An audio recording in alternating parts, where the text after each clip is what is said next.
Hello दोस्तों, आज का जो वीडियो का टॉपिक है वो है 10 क्लास की हिस्ट्री का तीसरा नंबर चैप्टर, जिसका नाम है हिंद चीन में राष्ट्रवादी आंदोलन। जिसमें सबसे पहला क्वेश्चन है ऑब्जेक्टिव। प्रश्न एक, हिंद चीन क्षेत्र में कौन से देश आते हैं? क नंबर चीन, वियतनाम, लाओस। ख नंबर हिंद, चीन, वियतनाम, लाओस। ग नंबर कंबोडिया, वियतनाम, लाओस। घ नंबर कंबोडिया, वियतनाम, चीन, थाईलैंड। तो हिंद चीन क्षेत्र में देश आते हैं। ग नंबर उत्तर कंबोडिया, वियतनाम, लाओस। ये बहुत बार पूछता है क्वेश्चन, आप याद रखिएगा और बहुत महत्वपूर्ण है। प्रश्न दो, अंकोर वाट का मंदिर कहाँ स्थित है? बहुत अच्छी बात है। क नंबर वियतनाम, ख नंबर थाईलैंड, ग नंबर लाओस, घ नंबर कंबोडिया। जब भी आपको कंबोडिया या अंकोर वाट का मंदिर पूछे तो कंबोडिया ही बताना है। उत्तर में कंबोडिया है और एक कंबोडिया कई बार पूछा है, जिसमें आपको बताना है। प्रश्न तीन, हिंद चीन पहुंचने वाले प्रथम व्यापारी कौन थे?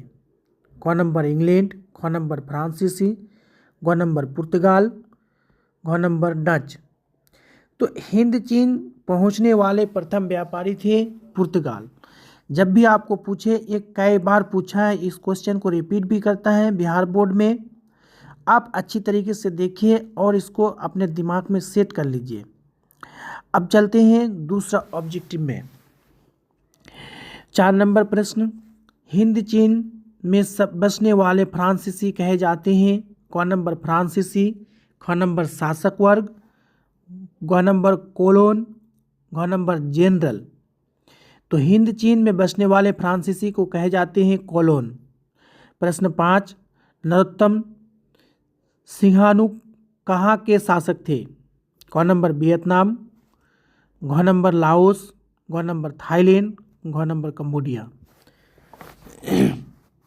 ये कंबोडिया का है। नरोत्तम सिंहानुक कहाँ के शासक थे? जब भी आपको पूछेगा कंबोडिया बता दीजिएगा। प्रश्न 6, the history of the loss of Vietnam किसने लिखा? क नंबर हो ची मिन, ख नंबर फान बोई चाउ, ग नंबर कुआंग, घ नंबर त्रियू। तो यहाँ पे कहता है the history of the loss of Vietnam लिखा है, ख नंबर आंसर होगा फान बोई चाउ। बहुत अच्छा ऑब्जेक्टिव है। अब देखते हैं दूसरा ऑब्जेक्टिव। प्रश्न 7, मार्च 1946 में फ्रांस एवं वियतनाम के बीच होने वाला समझौता किस नाम से जाना जाता है? नंबर क जेनेवा समझौता, नंबर ख हनोई समझौता, नंबर ग पेरिस समझौता, नंबर घ धर्मनिरपेक्ष समझौता।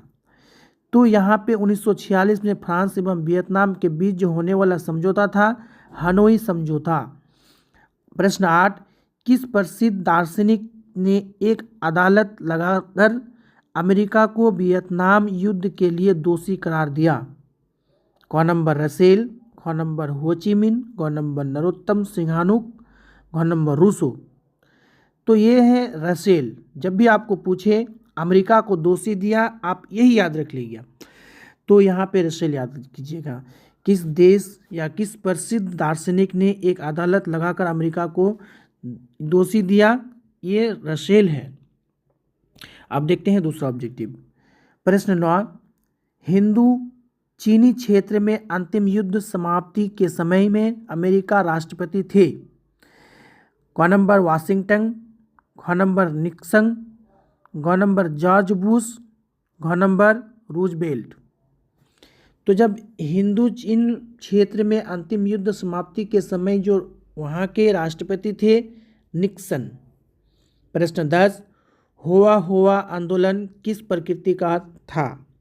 क नंबर क्रांतिकारी, ख नंबर धार्मिक, ग नंबर साम्राज्यवादी समर्थक, घ नंबर क्रांतिकारी धार्मिक। तो यहाँ पे हुआ जब भी आपको पूछे क्रांतिकारी धार्मिक ही आपको ऑब्जेक्टिव में टिक मारना है, जो कि बहुत ही ज़्यादा महत्वपूर्ण है और आपके बिहार बोर्ड में कितना बार पूछा है। आप ध्यान से इसको देखिए।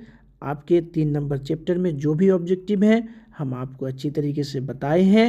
अब आगे देखते हैं दूसरा क्वेश्चन। ऑब्जेक्टिव आपका ख़त्म हो गया। बहुत अच्छी तरीके से आप नोट कीजिएगा। अब है रिक्त स्थानों को भरे। यहाँ पे खाली जगह है जिसमें हम रेड कलर करके अंडरलाइन किए हैं, वो खाली जगह आपको फिल करना था, लेकिन हमने आपको फिल करके दिया हूँ, तो यहाँ पे आपको देखना है और अपने कॉपी में नोट करना है। नंबर 1, 12वीं शताब्दी में राजा सूर्य वर्मा द्वितीय ने अंकुरवाट मंदिर का निर्माण करवाया था। ये खाली जगह जो 1 नंबर में है अंकुरवाट मंदिर, आप याद रख लीजिएगा, 12वीं शताब्दी। नंबर 2, जेनेवा समझौते ने पूरे वियतनाम को 2 हिस्से में बांट दिया और 17वीं अक्षांश रेखा को विभाजन रेखा माना गया। यहाँ पे 17वीं अक्षांश आपको याद करना होगा। नंबर 3, हो ची मिन्ह का दूसरा नाम न्यूगन आई कवक था।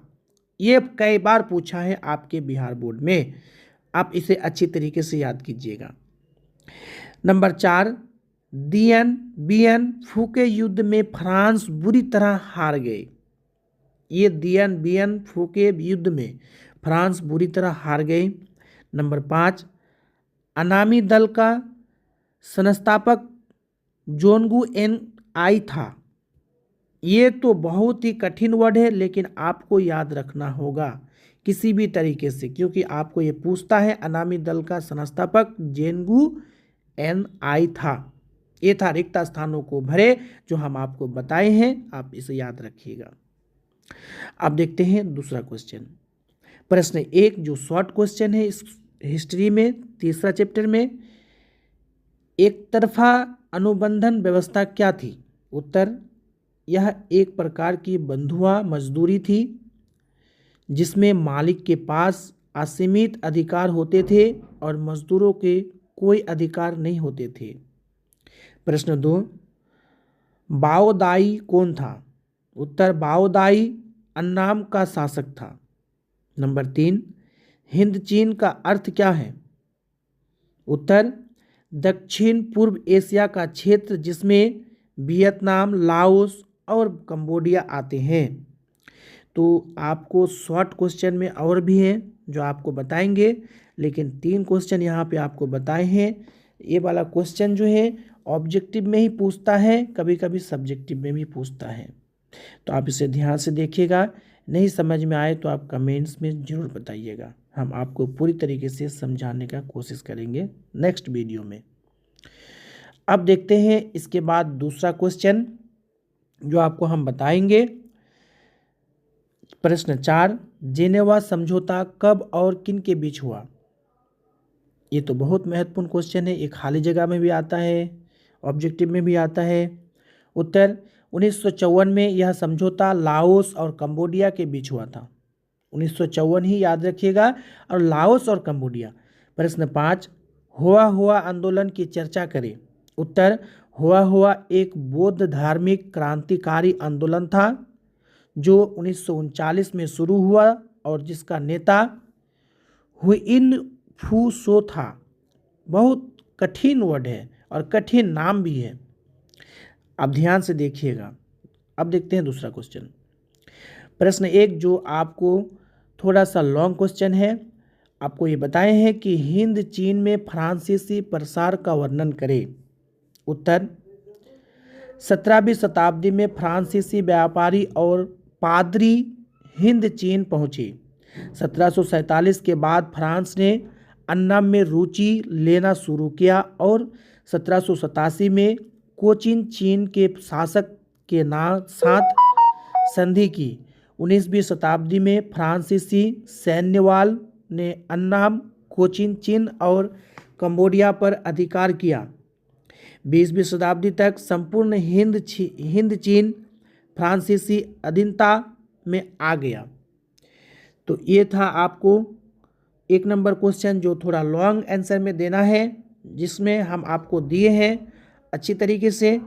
अगर आपको समझ में नहीं आए तो आप अपनी कॉपी में नोट कीजिएगा और आप इसे ज़रूर याद कीजिएगा कि जब भी आपको एग्ज़ाम में पूछे आप इसे तुरंत लिख सकें।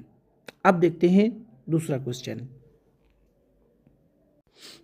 प्रश्न 2, रासायनिक हथियारों एवं एजेंट ऑरेंज का वर्णन करें। प्रश्न है 2 नंबर। उत्तर, नापम एक ऑर्गेनिक कंपाउंड है जो अग्नि बमों में गैसोलीन के साथ मिलकर त्वचा को जलाता है। इसका वियतनाम में व्यापक प्रयोग हुआ। एजेंट ऑरेंज एक जहर था जो पेड़ों की पत्तियां झुलसा देता और पेड़ मर जाते थे। इसका प्रयोग जंगल और खेतों को नष्ट करने के लिए अमेरिका ने किया। इसे ऑरेंज पट्टियों वाले ड्रमों में रखा जाता है। अब देखिए कि ये रासायनिक हथियारों में एवं एजेंट ऑरेंज का वर्णन करें, हमने आपको बताए हैं और आपको अच्छी तरीके से दिए हैं। आप इसे अपने कॉपी में नोट कीजिएगा और समझने का कोशिश कीजिएगा। नहीं समझ में आए तो कमेंट्स में ज़रूर बताइएगा। अब देखते हैं दूसरा क्वेश्चन। प्रश्न 3, हो ची मिन्ह के संबंध में संक्षिप्त टिप्पणी लिखे। बहुत अच्छा क्वेश्चन है हो ची मिन्ह के बारे में। उत्तर, हो ची मिन्ह न्युगन आई कवक एक वियतनामी क्रांतिकारी नेता थे। उन्होंने 1917 में पेरिस में साम्यवादियों का एक गुट बनाया और बाद में मॉस्को जाकर साम्यवादी शिक्षा प्राप्त की। 1925 में उन्होंने वियतनामी क्रांतिकारी दल का गठन किया और 1930 में वियतनाम कम्युनिस्ट पार्टी की स्थापना की। उनकी पार्टी अग्र विचारधारा पर आधारित थी और उन्होंने वियतनाम को स्वतंत्रता दिलाने में महत्वपूर्ण भूमिका निभाई। जो वियतनाम है बहुत गरीब देश है और वहाँ के नेता हो ची मिन्ह था, जो आप उसके नोट में भी उसका फोटो आता है। तो हमने आपको ये 3 नंबर क्वेश्चन जो बताए हैं बहुत अच्छी तरीके से बताए हैं, जो आपको संबंध में संक्षिप्त टिप्पणी लिखने को कह रहा है। तो उसी संबंध में हम आपको उसका टिप्पणी बताए हैं। अब देखते हैं अगला क्वेश्चन। प्रश्न 4, हो ची मिन्ह मार्ग क्या है बतावे। बहुत महत्वपूर्ण क्वेश्चन है, ये क्वेश्चन आपको कई बार पूछा है। उत्तर, हो ची मिन्ह मार्ग वह रास्ता था जिसका उपयोग वियतनामी गुरिल्ला सैनिक लाओस और कंबोडिया के रास्ते दक्षिण वियतनाम पर हमले के लिए करते थे। इस मार्ग का प्रयोग करके वे जंगलों में छिप जाते थे और फ्रांसीसी सेना से बचते हुए अपने अभियान को जारी रखते थे। यह मार्ग वियतनाम युद्ध के दौरान बहुत महत्वपूर्ण था और इसे हो ची मिन्ह मार्ग कहा जाता था या कहा जाता है। तो ये आपको हो ची मिन्ह मार्ग क्या है बतावे, जो आपको हम बताए हैं। बहुत महत्वपूर्ण क्वेश्चन है जिसका हम आपको उत्तर दिए हैं। अब देखते हैं अगला क्वेश्चन। अब प्रश्न 5, अमेरिका हिंद चीन में कैसे घुसा, चर्चा करें। बहुत महत्वपूर्ण क्वेश्चन है।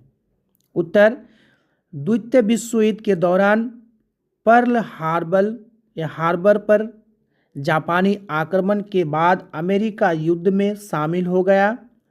वियतनाम में साम्यवादी प्रभाव को रोकने के लिए अमेरिका ने फ्रांस का समर्थन किया।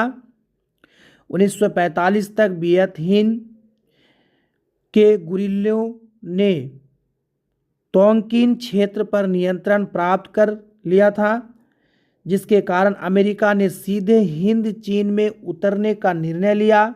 अमेरिका हिंद चीन में साम्यवाद को रोकने के लिए कृत संकल्प था और उसने इस उद्देश्य से हस्तक्षेप किया। अब प्रश्न 1, ये थोड़ा लॉन्ग क्वेश्चन में आपको पूछता है द हिस्ट्री में। हिंद चीन उपनिवेश स्थापना का उद्देश्य क्या था। बहुत महत्वपूर्ण क्वेश्चन है। उत्तर, फ्रांस ने हिंद चीन को उपनिवेश बनाने का मुख्य उद्देश्य व्यापारिक प्रतिस्पर्धा का सामना करना था। वे भारत और चीन के बाजारों में अपनी स्थिति मजबूत करना चाहते थे और हिंद चीन को एक रणनीतिक आधार मानते थे। औद्योगिकीकरण के लिए कच्चे माल की उपलब्धता और तैयार वस्तुओं के लिए बाजार की आवश्यकता भी थी। इसके अलावा फ्रांसीसी यह मानते थे कि वे पिछड़े समाजों को सभ्य बनाने का दायित्व निभा रहे हैं। इस उपनिवेश से उन्हें आर्थिक लाभ के साथ साथ राजनीतिक और सामरिक लाभ भी प्राप्त हो सकते थे। बहुत महत्वपूर्ण क्वेश्चन है जो हम आपको बताए हैं। अब देखते हैं दूसरा क्वेश्चन।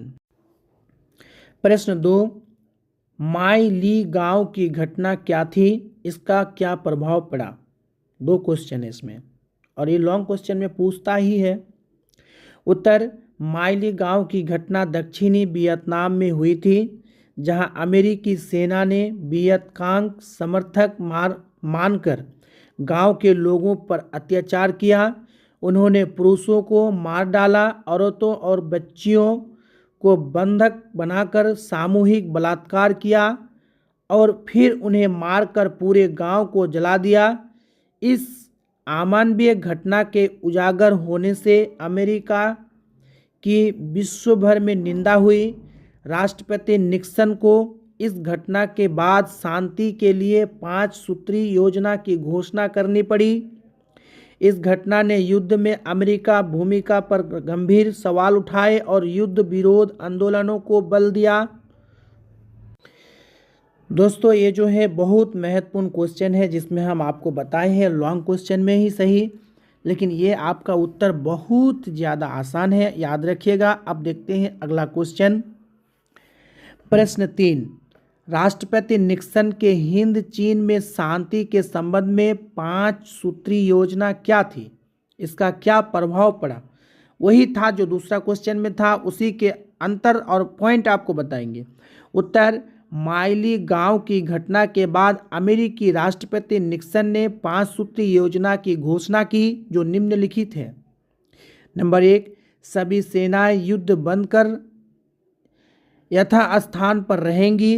नंबर 2, युद्ध विराम की देखरेख अंतर्राष्ट्रीय पर्यवेक्षक करेंगे। नंबर 3, कोई देश अपनी शक्ति बढ़ाने का प्रयास नहीं करेगा। नंबर 4, युद्ध विराम के दौरान सभी तरह की लड़ाइयाँ बंद रहेगी। नंबर 5, युद्ध विराम का अंतिम लक्ष्य समूचे हिंद चीन में संघर्ष का अंत होना चाहिए। नंबर 6, हालांकि इस योजना को अस्वीकार कर दिया गया, जिससे अमेरिका ने पुनः बमबारी शुरू कर दी। अंततः पेरिस में 1973 में एक समझौता हुआ जिससे अमेरिकी सेनाओं की वापसी और वियतनाम युद्ध का अंत सुनिश्चित हुआ, जो आपको हम इस क्वेश्चन में बताए हैं। अब देखते हैं अगला क्वेश्चन। प्रश्न 4, फ्रांसीसी शोषण के साथ साथ उसके द्वारा किए गए सकारात्मक कार्यों की समीक्षा करें, जो आपको बताए हैं। उत्तर, फ्रांसीसियों ने हिंद चीन में शोषण के साथ साथ कुछ सकारात्मक कार्य भी किए। उन्होंने कृषि उत्पादकता बढ़ाने के लिए नहरों और जल निकासी का प्रबंधन किया, जिससे वियतनाम 1931 तक विश्व का तीसरा बड़ा चावल निर्यातक देश बन गया। उन्होंने एक विशाल रेल और सड़क नेटवर्क का निर्माण किया, जिससे परिवहन और व्यापार में सुधार हुआ। शिक्षा के क्षेत्र में फ्रांसीसी भाषा में पढ़ाई शुरू की। हालांकि आम लोगों को शिक्षा से दूर रखने का प्रयास किया। इन प्रयासों के बावजूद किसानों और मजदूरों का जीवन स्तर गिरता गया, क्योंकि शोषण की व्यवस्था जारी रही। संरचनात्मक विकास के बावजूद सामाजिक और आर्थिक असमानता बढ़ती गई। बहुत महत्वपूर्ण क्वेश्चन है जिसमें हम आपको बताए हैं। अब ये जो है यही क्वेश्चन आपका सबसे ज़्यादा लॉन्ग है, लेकिन ये क्वेश्चन नहीं पूछता है, क्या एक बार पूछ लेता है 5 नंबर में, जो आपको देखना चाहिए और आपको पढ़ के नॉलेज भी रखना चाहिए। अब देखते हैं अगला क्वेश्चन। प्रश्न 5, हिंद चीन के राष्ट्रवाद के विकास का वर्णन करें। ये बहुत महत्वपूर्ण क्वेश्चन है। उत्तर, हिंद चीन में फ्रांसीसी उपनिवेशवाद के खिलाफ राष्ट्रवाद का विकास 20वीं शताब्दी के प्रारंभ में हुआ। 1930 में फान बोई चाओ ने दुईतान हुई नामक क्रांतिकारी संगठन की स्थापना की। जापान द्वारा रूस को हराने से हिंद चीनी लोगों को प्रेरणा मिली। फांचू चित्र या चिन्ह ने राष्ट्रवाद आंदोलन को गणतंत्रवादी बनाने का प्रयास किया। हो ची मिन्ह ने 1917 में पेरिस में साम्यवादियों का गुट बनाया और 1925 में वियतनामी क्रांतिकारी दल का गठन किया। 1930 में वियतनाम कम्युनिस्ट पार्टी की स्थापना हुई। 1930 के दशक की वैश्विक मंदी ने राष्ट्रवाद को और मजबूत किया, क्योंकि बेरोजगारी और आर्थिक कठिनाइयों ने लोगों को साम्यवाद की ओर आकर्षित किया और राष्ट्रवादी आंदोलनों को बल मिला।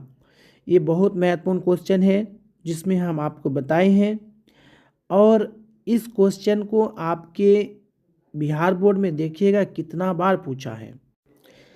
तो अब आपका जो ये चैप्टर ख़त्म हो गया। अब दोस्तों मेरी वीडियो अगर आपको अच्छा लगता है तो अंत तक ज़रूर देखिएगा, लाइक कीजिएगा, शेयर कीजिएगा और सब्सक्राइब जरूर कर लीजिएगा। Thank you all of you.